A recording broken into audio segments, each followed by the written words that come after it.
Believe it or not, it's been almost 2 years since this little guy hit store shelves. This is the My Arcade Street Fighter II Premium Edition Micro Player. This is the one that has the genuine arcade ROM in it. It made my top 10 arcade toys video a few months back. And shortly after I posted my review of this, all the way back in like April of 2021, many people started posting comments about problems they had found with the unit that either that didn't bother me or I didn't notice in the course of my review.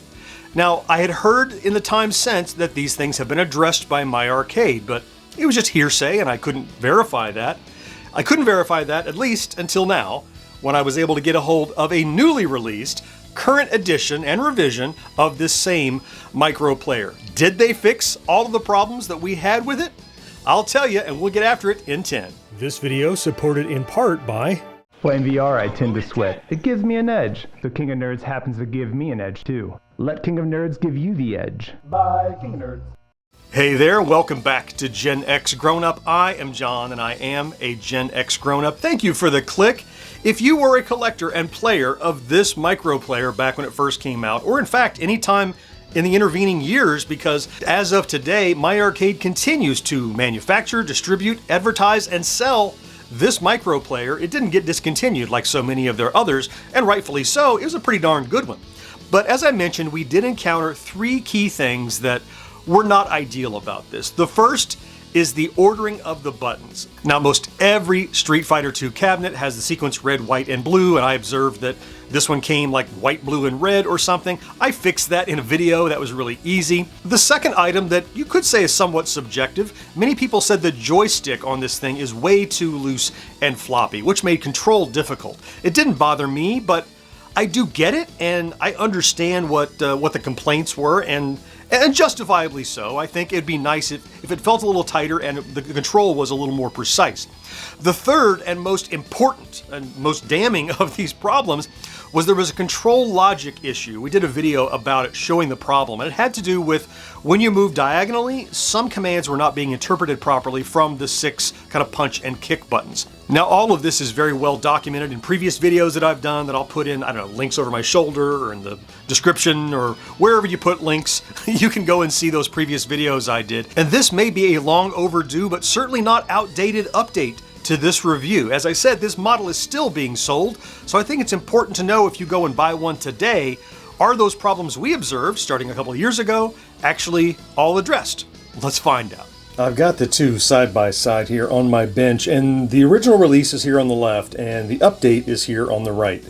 And how do I know the difference? Well, it's pretty evident. In a second I'll show you. Now, the first thing that was already fixed is the sequence of the buttons. Now, red, white, and blue is the order it is on 95% of the Street Fighter II units. So mine are already red, white, and blue. And again, that's purely aesthetic. It's just kind of it bugged me because I think they were white, blue, red or something weird like that. Anyway, in fact, I would say that the sequence of color of the buttons is going to be your tip-off to know whether or not what you have is an original release, the white, red, blue, or the refit, the update. Now, the other way that I can tell which one is which brings us right along to our next thing we want to discuss, and that is the stick. Now, I did not necessarily, the stick didn't bother me initially when it released. It was definitely loose. Many people felt that it was way, way, way too loose. This one is much, much tighter. Now, it can be difficult to express in video the difference between kind of the tension, the rigidity of a joystick spring. Let's try. So I've placed the two side by side here. Now, obviously you can't get your fingers on this through video, but I'm going to try to illustrate and be as kind of egalitarian as I can between these two. The new one is definitely much, much tighter, but I want you to see kind of the dead zone, the floppiness this had versus there's very little here. Try to move them together. You see how much more the one on the left is moving before clicking anything. And just in general, the return to center. Whereas this guy, you can see it bounces because there's not much, this one just kind of snaps back.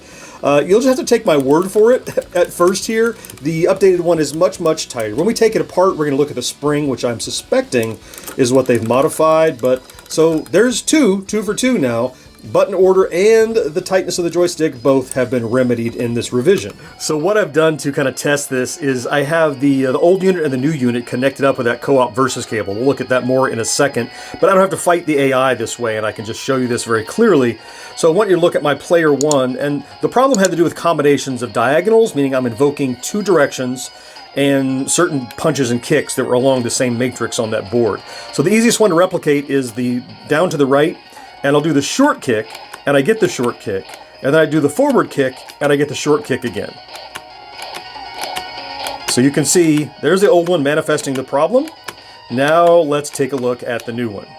All right, now this is the updated version. I've done the same thing, I reversed these, so this is player one. I have the same characters and everything. Again, move on the diagonal, and you can see the short is a short,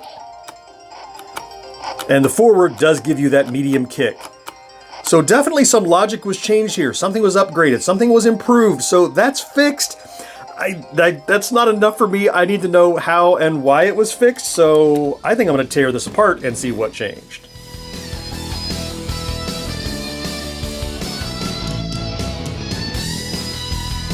So I've got the control decks all gutted apart here and removed, and this is pretty obvious and easy. I mean, other than the color differences and that kind of thing. If you look right here, you can see the old one has revision 1.0 of this main board, and this one has version 1.1 of this main board. So the entire logic, the circuitry in this board had to be redone. Now, you can see that these switches have black bases instead of white bases. I expect that's just a supply issue. But yeah, this is definitely not in our imagination. They revisioned this control board to fix that logic issue. Now, while we've got it apart, let's turn our focus to how they added some rigidity to that joystick. This is a close-up of the original one. And just take note that the little plus that actually pushes the micro switches is a bit raised, a bit domed, and you can see the density of the spring in there. We might take that spring out entirely. But then let's compare that to the updated version, and you can see these have flat surfaces, not domed, and the spring is quite a bit tighter. I think you can see that. Okay, let's take the springs out and see. And there's your difference between the two springs. So the new one is shorter and a little tougher to squeeze, and this one is a tad taller and very easy to squeeze. So just the density. So that's good to know. If you look, you have the old unit and you just want to get that tighter joystick, you're looking for a spring that is just a little more torsion to it. It's not so loose. I mean, this almost feels like a ballpoint pen spring, whereas this one feels, yeah, just a little stiffer. That did the trick. All right, let's put it all back together and try out that co-op versus cable. Okay, all back together, and I took the little red co-op versus cable and I plugged it into the back of both of the units, powered them on, and here's that screen that I always skipped because I had no way to really test it. So if I go over and I say I want to play this, I'll be player one here and player two over there, just because I want to play on the newer one. I verify on one side or the other, and they both confirm. Oh, it bypassed, looks like the menu screen. Put a coin in here.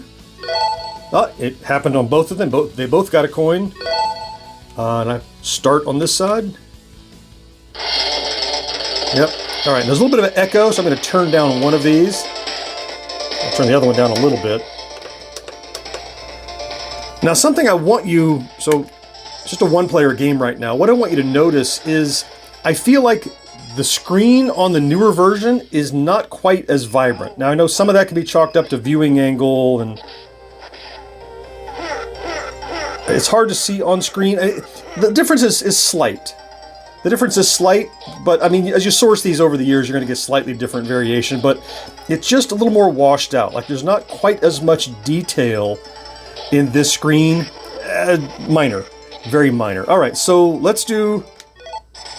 Oh, there we go. Now it's two players, and the second player can be Ken, and that should all be synced up for these two players, right? Round one, fight. Yep, so that's mirrored over here if I move Ken. Yeah, well, you can really feel the improvement in that joystick. Boy, can you.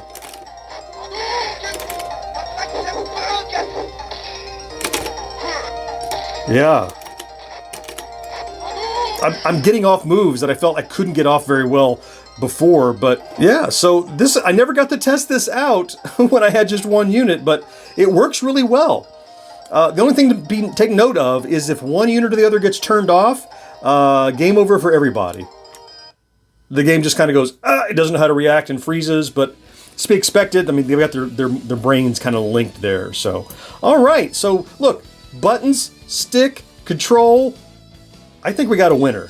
For my money, I think this pretty clearly demonstrates that My Arcade heard what the community said, listened to our concerns and complaints, and addressed them in a new revision of this Street Fighter II cabinet. And that makes me very, very happy.